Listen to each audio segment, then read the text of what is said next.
There are problems and problems. How many we can solve, we will see. All of them will never be solved. But how many can we clear in our life is a big question.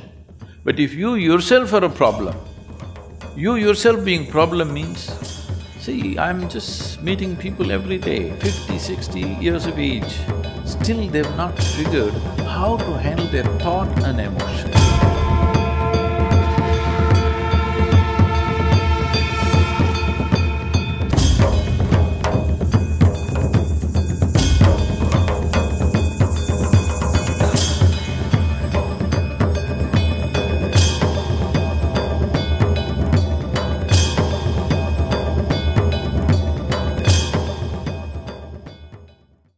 When we look around the country today, we see so many problems affecting our fellow Indians: poverty, discrimination on the basis of religion, caste, and inequality. And of course, when I look inside myself also, there are problems. I'm very far from having good process. I'm definitely not a yogi. And so, what is the relationship between this work which I need to do inside and the work which I need to do outside? Can I do both? Do I need to do one before the other? How can I go about? Because I don't feel like accepting that I can do either one or the other. See, if you want to lift this tumbler, this amount of water, at least you need that much of strength, isn't it? You may not be a heavyweight lifter, but at least this much muscle you must have. Can I have water, please? Thank you.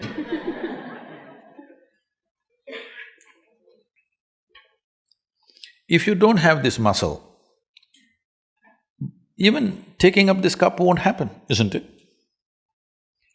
So tell me, preparing to do something, the preparation should be before or after? A whole lot of people think their spiritual process, they will start after they're 70 years of age, when they're no good for anything.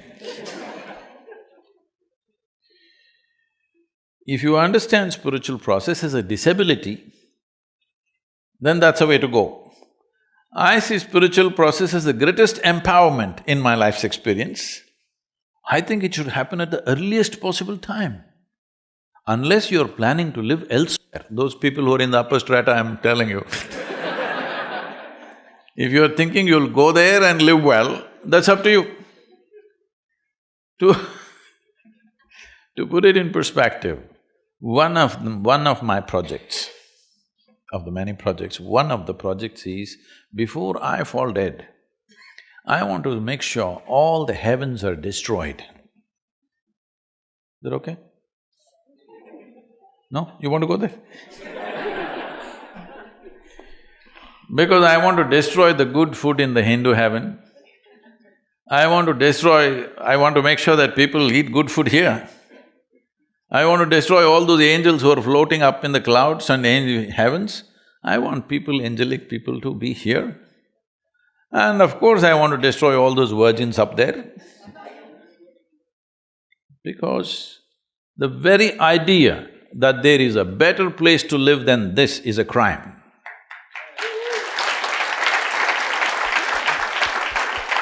You want to make a hell out of this and go somewhere? So, this is the fundamental issue. The issue is just this: if you want to do something, what can you do? You can only do what you are. Can you do something more? Can you? You can stretch yourself, but still only what you are, isn't it? So is it not important that first you enhance what you are? If you enhance this, activity will naturally happen. Right now, this is one complaint I'm seeing, and I'm seeing even in the universities, people are going like this. We didn't walk like this when I barely went, but the little I went, we were… I'm seeing people are walking like this. It looks like they're practicing their last posture. See, the problems of life have not yet hit you, okay? When you're in the university, they have not yet hit you. It's a very protected atmosphere. All you have to do is read some dumb textbook and write something. I'm not trying to belittle the study, but I'm saying the real problems of life have not yet hit you, right? The true challenges have not come yet. Here only if you're overwhelmed by this. How the hell will you live in the world, I'm asking? How will you take up any big issue? I'm saying, if you are an issue by yourself, obviously you will not take up any big issue and try to bring solutions, isn't it?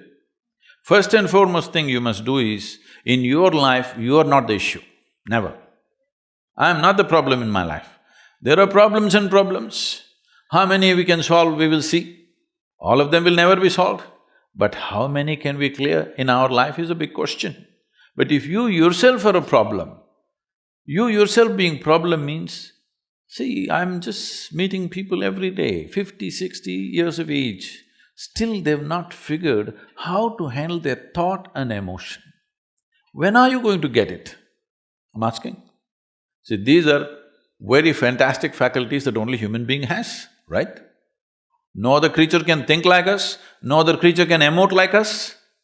They're very limited stuff. Here it is so evolved, now you're suffering that immensely. If you don't learn how to handle your thought and emotion, you're already 30, 40, 50 years of age, when are you going to learn? What is your lifespan? A million years, is it? I didn't know. What is the lifespan in Harvard University? Is it not very important that by the time you're 12, 15 years of age, you know how to handle your thought and emotion? Otherwise, you're a bloody issue all the time. You don't need any outside issue. You just leave people alone by themselves. They are a big issue by themselves. When you're alone, if you're miserable, you're obviously in bad company, isn't it? Hello? So if you don't settle this, if you step out, well, you will go about blundering and messing around all the time.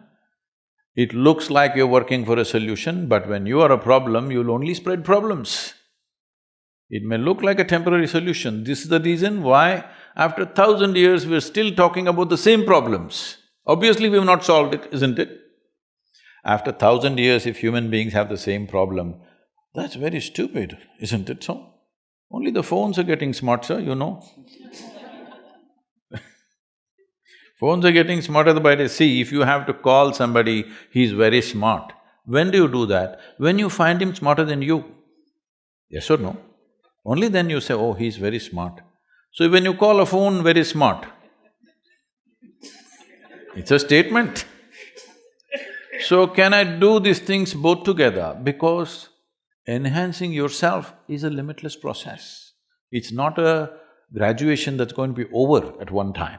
But the fundamental is just this, human beings are going through variety of suffering.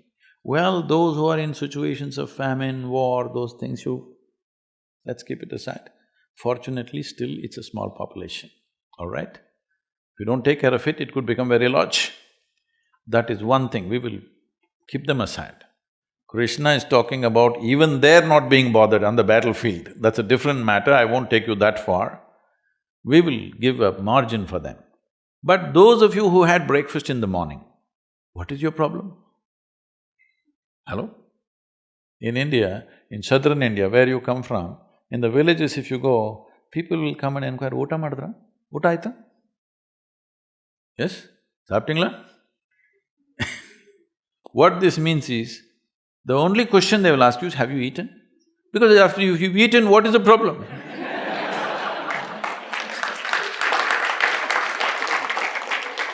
No, for most human beings, if they've not eaten, there's only one problem, food.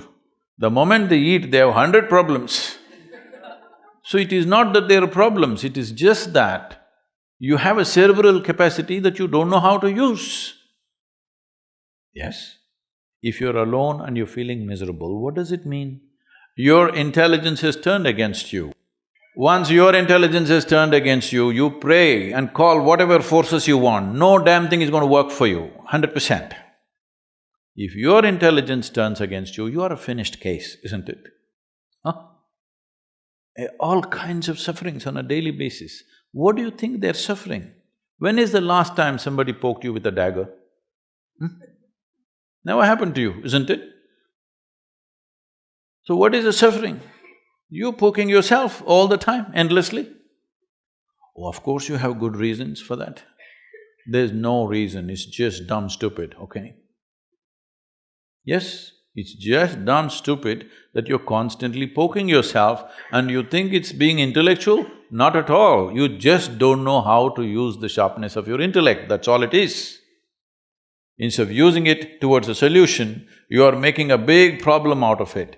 You think you're suffering life. No, you're only suffering the two most significant faculties of being human, which is a vivid sense of memory and a fantastic sense of imagination. This is what you're suffering. You suffer what happened 10 years ago. You suffer what may happen day after tomorrow already. What does this mean? This simply means you're suffering your memory and imagination. You have no contact with life because your psychological structure has become larger than the cosmic structure. This is your problem.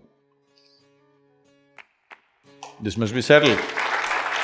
Especially if you're going to get into public life, it's very important you settle this damn thing that you are not the problem.